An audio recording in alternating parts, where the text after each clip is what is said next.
Welcome to the Daily Decant, your 5-minute briefing on the world of wine. Each episode delivers practical insights to help you choose, order, and talk about wine with more confidence in everyday social settings. Let's get into today's Decant. We are doing the WSET Level 1 review this week, and today we're going to talk about the practical section. And I want to make a confession before we get into the content. This was the section of the curriculum that I was most dismissive of going in and most impressed by coming out. Storing and serving wine sounds basic. It is basic. And yet, the specific, precise framework that WSET provides for thinking about these things is more useful than I expected, because it really replaces vague guidance with specific numbers and principles that you can actually apply.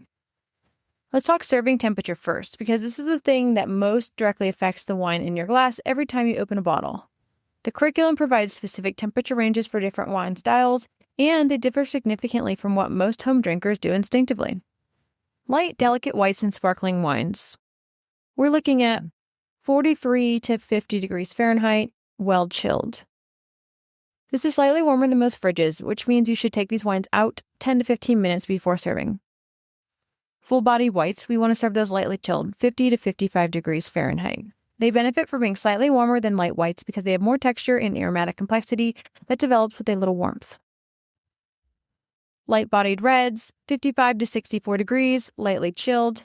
This is why Beaujolais and Pinot Noir are so often recommended to be served lightly chilled, because at room temperature, the fruit becomes muddy and the whole wine feels slack. Medium and full-bodied reds, we're going to look at room temp, 59 to 64 degrees Fahrenheit there. This is probably a little colder than your actual room temperature. And a common mistake I see here is pouring a big Cab Sauv at summer room temp in most modern homes makes the alcohol feel hot and some tannins feel harsh. So if anything, a big red should feel slightly cool when you first pour it. Now on to glassware. Level 1 covers this more briefly, but the core principle is important. The shape of the glass affects how wine reaches your nose and palate. A tulip-shaped glass that narrows at the rim concentrates the aromas toward your nose as you drink, enhancing the olfactory experience. A wide-bowled glass allows more surface area for the wine to breathe, softening tannins on robust reds. Sparkling wine in a tall, narrow flute preserves the bubbles longer and channels the aroma upward. They're not abstract aesthetic preferences, they do have measurable effects on how wine tastes. The practical implication is that a decent, all-purpose wine glass with a tulip shape and a reasonable bowl is worth having, even if you can't invest in specific glasses for specific styles. Storage conditions. The WSET framework covers 5 factors that affect wine during storage: temperature, light, humidity, vibration, and position. The optimal storage temperature is between 10 and 15 degrees Celsius, cool and stable. Temperature fluctuation is more damaging than a consistently slightly warm temperature because fluctuation causes the cork to expand and contract, which allows air into the bottle over time. Light, particularly UV light, degrades wine compounds and causes what is called light strike, a particular problem for sparkling wines stored in clear glass. Humidity between 60 and 80% keeps corks from drying out and allowing air ingress. Vibration disturbs the sediment in older wines and may affect the maturation process. And position, bottled sealed with cork, should be stored horizontally, keeping the cork intact with the wine and preventing it from drying out.